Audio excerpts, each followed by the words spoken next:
Singapore's inflation eased in May 2025, with both core and headline measures aligning with economists' expectations, according to data released on 23 June by the Department of Statistics.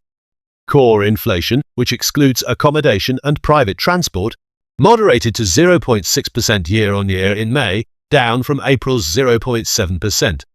Headline inflation, which includes all components, dipped to 0.8% from 0.9% in April, also in line with projections. On a month-on-month basis, core inflation remained unchanged, while headline inflation rose by 0.7%.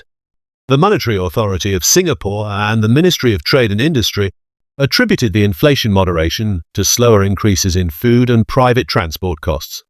They also noted that Singapore's imported inflation remained moderate, despite recent global oil price increases.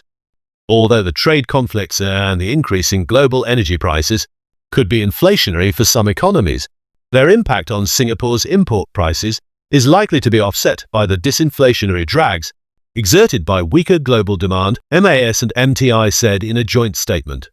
Food inflation dropped to 1.1% in May from 1.4% in April, mainly due to slower increases in non-cooked food prices.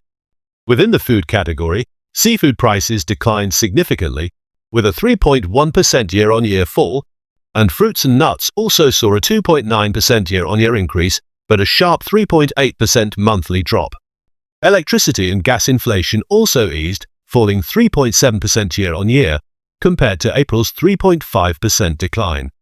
This was due to a larger fall in electricity prices.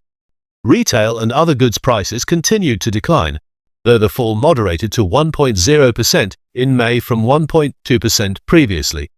Price increases in household appliances helped offset the smaller fall in personal effects costs.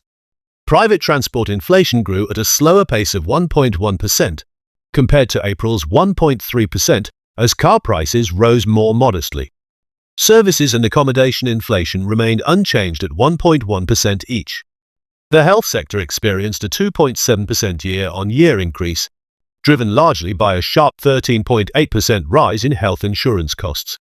Meanwhile, clothing and footwear prices fell 3.3%, and recreation and culture expenses dipped by 2.0%. Domestically, labour costs are expected to rise gradually. However, government subsidies for essential services are likely to continue dampening services inflation. MAS and MTI project core inflation to average between 0.5% and 1.5% in 2025, although they caution that rising external risks may introduce volatility. The CPI data, based on the new 2024 base year, reflect updated expenditure weights drawn from the 2023 Household Expenditure Survey. The CPI basket now includes 6,800 items across 10 main categories, priced at 4,500 outlets island-wide.